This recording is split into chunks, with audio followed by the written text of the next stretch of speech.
সুদীপ্ত চিত্র নিবেদনে দন্তরহস্য ছবিটি রহস্য রোম্যাঞ্চে ভরা একটি গোয়েন্দা ছবি। জুলাই রিলিজের পর থেকে সফলভাবে 50 দিন পার করে একটি হিট পজিশনে জায়গা পেয়েছে।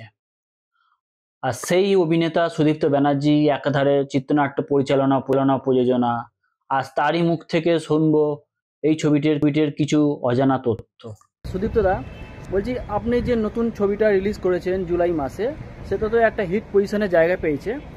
তা আমরা জানতে চাইছি বা দর্শকরা জানতে চাইছে যে আপনার মধ্যে যে এই গল্পটা লেখার ইচ্ছাটা বা প্রবণতাটা কীভাবে আসলো, যে একেবারে যে নতুনত্ব ভাবনা যেটা সাধারণত দেখা যায় না এখনকার ছবিতে, সেটা আপনার মধ্যে কী করে এলো? নতুনত্ব লেগেছে মানে এটা একটা ব্যাপার হচ্ছে যে একটা ব্যাপার ঘটেছিল। মানে আমরা একটা বিয়ে বাড়িতে যাই উড়িষ্যায়, তো সেখানে তো গেলাম, কিন্তু জায়গাটা ছিল একটা আনকমন জায়গা, অর্থাৎ ভুবনেশ্বর পুরীর দিকে নয়, এটা ছিল পারাদ্বীপের দিকে। তো সেখানে দেখলাম, এবারে বিয়ের অনুষ্ঠান ছাড়াও সাইট সিইং করছিলাম, সেখানে দেখলাম যে বুদ্ধদেবের সব রেলিক্স ওখানে কিন্তু পাওয়া যায়, ললিতগিরি, রত্নগিরি এবং উদয়গিরি, এবং অবশ্যই ওটা ভুবনেশ্বরের উদয়গিরি নয়, ওই দিকেরটা। তো সেখানে বুদ্ধদেবের সব অস্থি পাওয়া যায়।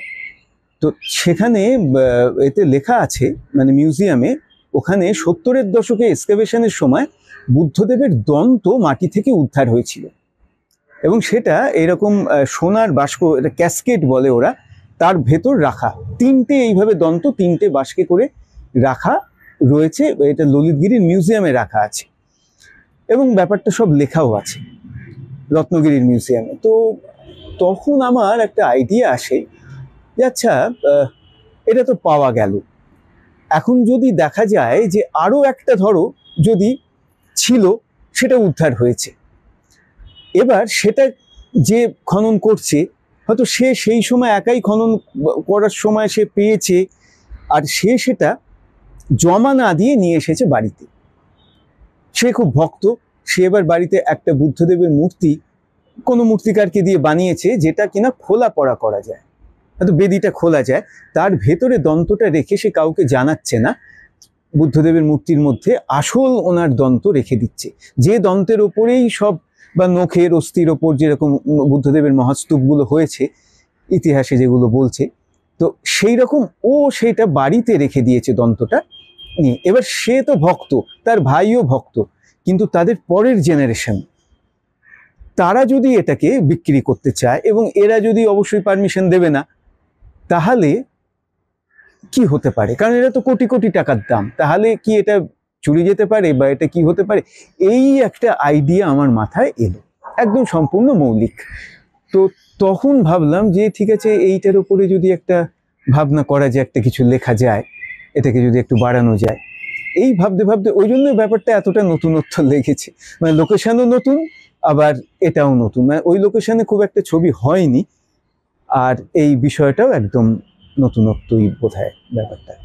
আচ্ছা, এখনকার যে গল্পগুলো, সিনেমা যে করা হয়, গল্পগুলো বানানো হয়, স্টোরিগুলো তৈরি হয়, তার মধ্যে যেটা দেখা যায় খুন, মার্ডার, অশ্লীল কাণ্ড, পরকীয়া, এইগুলোই বেশি দেখা যায়। কিন্তু আপনার মধ্যে যেই আপনারটা কি করে এলো যে সব ধরনের মানুষ আপনি এই ছবিতে দেখতে পাবেন, সেরকম ভাবে আপনি গল্পটা লিখলেন বা কি করে? সে একটা মজা আছে ব্যাপার। মানে আমার মেয়ে তখন ক্লাস 8-এ, তো ওদের স্কুল থেকে বলেছিল যে একটা প্রজেক্ট জমা করতে হবে ইংলিশের, যে একটা গল্প, একটা ডিটেকটিভ গল্প লিখতে হবে। তা ও আমায় বললো যে একটা ডিটেকটিভ গল্পের একটা আইডিয়া দিতে হবে ওকে, ও সেরকম লিখবে টিখবে। তো আমি তো ঠিক এই সময়, এই নেমন্তন্ন বাড়িটা যাবার ঠিক জাস্ট কয়েকদিন আগে, 2-3 দিন আগে, তো আমি তখন ভাবছিলামই একটা ডিটেকটিভ গল্প একটা ভাববো, একটা ওকে ভেবে বলবো। আর এই সময়তেই এই আইডিয়াটাও এলো। তখন ভাবলাম এটাকে অন্যরকম ভাবে না করে, কারণ এটা তো মূর্তির ব্যাপার, দন্তের ব্যাপার, এখানে তো আমার অনেক কিছু উপাদান, যেগুলো ধরুন সোকল মানে অ্যাডাল্টস, বা পরকীয়া, বা খুন, বা খুব বেশি হিংস্রতা, এইসব যৌনতা, এসব না আনলেও আমার চলবে, এখানে তো প্রয়োজন নেই এখানে। আর বিশেষ করে যদি সবাই দেখে, আপামর দর্শক 8 থেকে 80, তো তখন ভাবলাম যে আমার মেয়েকে দিয়েই করবো, গোয়েন্দা হোক, ছোট মানে কিশোরী একটা মেয়ে, শুটিংয়ের সময়ও ক্লাস 9-এ, পরের বছর কারণ ও আগের আমার ছবি অলৌকিক জ্যোতিষে ও খুব আমার ছোটবেলাটা করেছিল, ওকে ছেলে সাজিয়ে করা হয়েছিল, আমার সঙ্গে মুখের মিল আছে, তো খুব ভালো করেছিল। সেই জন্যই ভাবলাম যে তাহলে এটাকে ছোটদের ওপরেই রাখি, মানে ছোট বলতে ছোটদের গল্প একদম নয়, এটা সকলের ভালো লাগার মতো গল্প, মানে যেটা ফ্যামিলি নিয়ে লোকে দেখতে পারবে সেরকম, অথচ টানটান উত্তেজনা, টানটান রহস্য, আবার রোমাঞ্চও আছে, মানে ভৌতিক ব্যাপারও একটুখানি আছে টাচ, আর রহস্য তো রয়েছে। তো এইভাবেই ব্যাপারটা আসে আর কি। আচ্ছা, আপনার বৌদ্ধদেবের নিয়ে আপনি যে সিনেমাটা করলেন, এটা ওই জায়গাটাই বা কি করে মাথায় এলো, যেখানে এটা অ্যাকচুয়ালি নতুন, আমি যেটা দেখেছি একেবারে নতুন লোকেশন, সাধারণত সিনেমায় দেখা যায় না। আরো তো যে বৌদ্ধদেবের জায়গা আছে, সেখানে না হলে শুধু আপনার এই জায়গাটাই মাথায় কি করে এলো? এই যে এটা মাথায় হলো, কারণ ওইখানে প্রথম কথা বেড়াতে গেছি পাকে চক্রে, আর ওরাও আমাদের টেনেন্ট এবং ভীষণ ভালো সম্পর্ক, ওই ছেলেটার বিয়ে, তা ও তখন বলল যে ডেকেছিল, আর আমরা গল্পতেও তাই করেছি, মানে সেরকমই গল্পটা, মা বাবা যাচ্ছে এরকম একটা। তা ব্যাপার হচ্ছে এটা আমি নালন্দা গিয়েও করতে পারতাম, বা সারনাথ, এইসব বুদ্ধ, টোটলাকোন্ডা অন্ধ্রপ্রদেশে আছে, এইসব জায়গায় করা যেত, কিন্তু আমার মনে হলো যে এই জায়গাটা তো একদম এক্সপোজড হয়নি, মানে একেবারে সেই মানে ছবি তোলা হয়নি এখানে খুব একটা, আমার কিছু কোনো স্মৃতিতে এলোই না যে কোনো এরকম ছবি এই জায়গায় কোনো শুটিং হয়েছে বলে, মানে ললিতগিরি রত্নগিরি। তখন ভাবলাম তাহলে একটা নতুনত্ব তো মানুষের ভালো লাগে সব সময়, দেখা জায়গাগুলোর থেকে উদয়গিরি, এবং জায়গাগুলোও দেখলাম অনেক কিছু আছে, যেমন একটা পরে একটা মনে আছে যে একটা ক্যারাটে দৃশ্য টিশ্য ছিল, একটা অ্যাকশন, একটা ক্লাইম্যাক্স, ওইখানে না ওই ললিতগিরিতে ওরকম একটা গোল একটা মানে খেলা হতো ওখানে আগে, মানে ধরুন বুদ্ধদেবের যুগে তো 250 বছর আগে এরকম হতো, তো সেরকম একটা চত্বর করা আছে, একটা খেলার কমপ্লেক্স, বা এরকম অনেক কিছু জায়গা, লোকেশন, বা একটা গুহর মধ্যে বুদ্ধদেব, কোনো বুদ্ধদেবের মাথা কাটা, হ্যাঁ।